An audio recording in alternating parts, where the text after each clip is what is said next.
Welcome back to Good Morning Thailand. I'm Jay and this is Tim. Tim, we have a special guest now, don't we? Yes, we've got Dan in Thailand, also from ASEAN Now. Dan Cheeseman, nice to have you on the program, Dan. Morning. Good to see you again. So we're going to talk about Pattaya and all the travails that one of Thailand's most popular cities has been going through. So assuming we're going to open up in November, is anybody coming?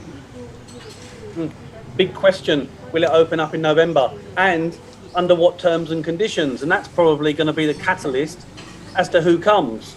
So It can was you only get a beer? yesterday I read. Can you get a beer? Exactly. What has the world come to? But people come abroad to relax and have a good time. And in the evening, if you can't sit and have a cocktail or a beer with your meal, when there are other choices all across the world, if you think about the long haul, the Brits, the Aussies, go to Dubai, go to Greece, go to Spain. We're competing on that stage. Yeah. And so Thailand can't just open the borders and expect a recovery. Right. Dan, what's been the fallout for business in Pattaya? Have they just mostly all closed up? Are they closed up for good? What's been the major fallout there? It's devastated. Central Pattaya, it's fair to use the term, it's a ghost town. It's heartbreaking for people that know the city and have fallen in love with it. Some of the peripheral areas like Naklua and Jontiem, they've maintained their expat community. So you can be driving through Pattaya and just think, wow, you see homeless people, shops closed, shops closed that you would never expect to be closed. 7-Elevens, Family Marts, McDonald's, Burger Kings, and then 5 minutes later, there's relative normality, barring the fact that everyone's got a mask on. But to understand what the fallout is, I think time will tell, because we can all sit here and surmise and say, this is what we think is going to happen, but largely the market will dictate. And however clever the Pattaya marketeers are in terms of how they want to reinvent, it's not necessarily the way. I think people will vote and we'll see. Will we see bars reopen? I guess many of these bars were on their way out in the first place. And all this pandemic has done is it accelerated a number of trends. When I drive along Pattaya Beach Road, it feels like a changing of the guard. Beforehand, you would have all these taxi drivers.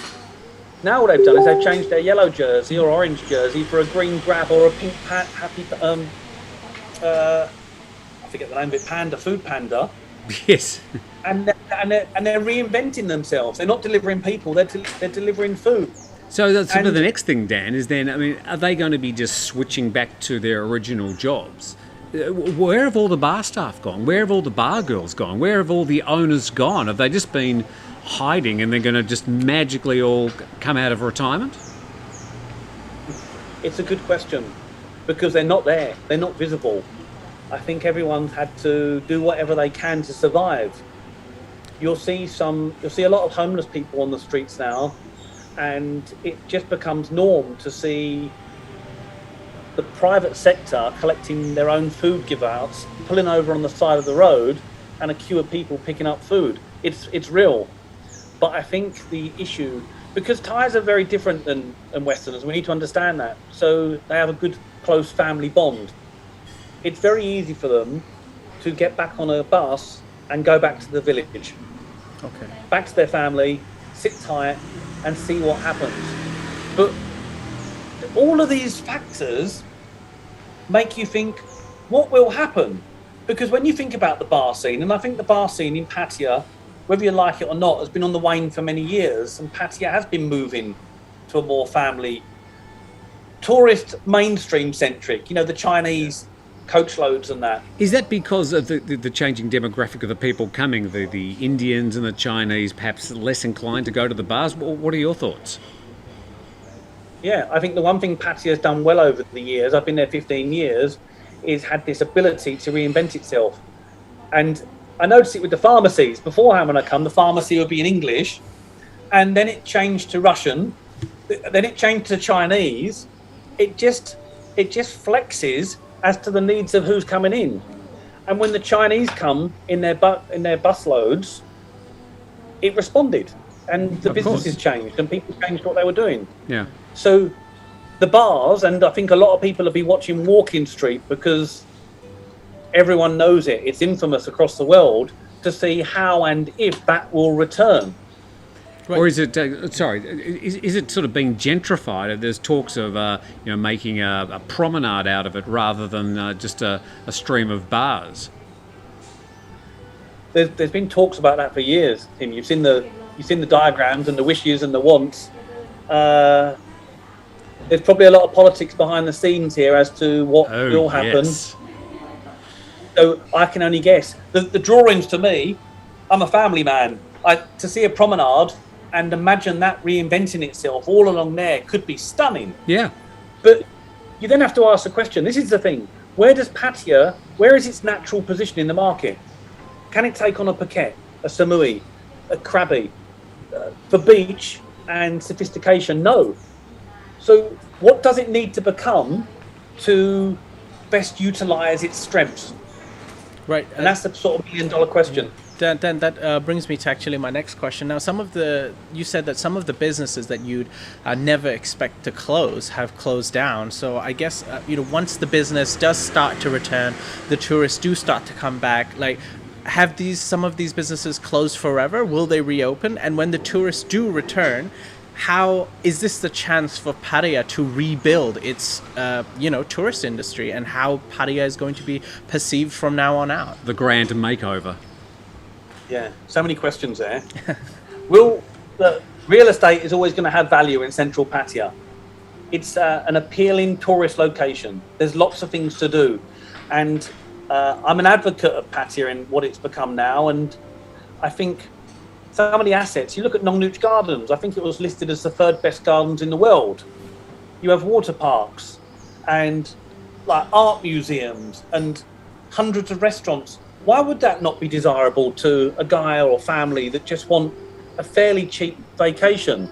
So there will always be a need for the real estate in the centre. The McDonald's and the Burger Kings and the 7-Elevens, they're going to come back. Whoever you are, you're going to use them. But will the bars come back? I'm not so sure. How will Pattaya re-emerge? Let the people decide. Well, it's really, I suppose, to do with the mix of tourists and how that will affect the mix of people coming back. So what do you think Pattaya needs to do? How should it revolve? Do you think the city should be investing in trying to get the bars open again, or whether they should be spending money on trams and monorails, gardens and floating markets? I think the latter is where it naturally sits best for the future. Because if you look at its competitive advantages, it's an hour and a bit from Suvarnabhumi Airport. It's near, if you want to go to Koh Samet or Koh Larn, then you can have that. If you want to go, it needs to become mainstream. But I think, again, it doesn't matter what Pattaya wants. The market is starting to dictate this. And I think the Chinese and their agencies, if they start bringing in coach loads of Chinese, Pattaya will adapt there. Right. You go for the bars have been on the way out for years. Why would you invest into something that seems to have naturally been falling away? So Dan, in the near future, what nationalities do you think will be wandering around Pattaya and visiting? Will it be different from the past? Like you said, would you expect the Chinese market to basically be the new future of Pattaya? Yeah. And I think if you read about hospitality in general across the world, I read a stat a couple of years ago that it was something like 1 in 2 tourists across the world will be Chinese. It's a safe bet that the Chinese are going to flood Pattaya. They were there before. It's a short haul flight. Yeah. Thailand and China have good relations. The Chinese love shopping. It's just tick, tick, tick all the way. I think you sound like a middle-aged British man with 2 children, rather than the original Dan of 20 years ago. But I think you're right. Dan, it's been spectacular having you on, and we appreciate your time. Dan in Thailand, also from ASEAN Now, the man we might get on in another couple of months to see how Pattaya is doing. Right, thank you, Dan. Okay. Thanks, Dan. See you later, guys. Good talking.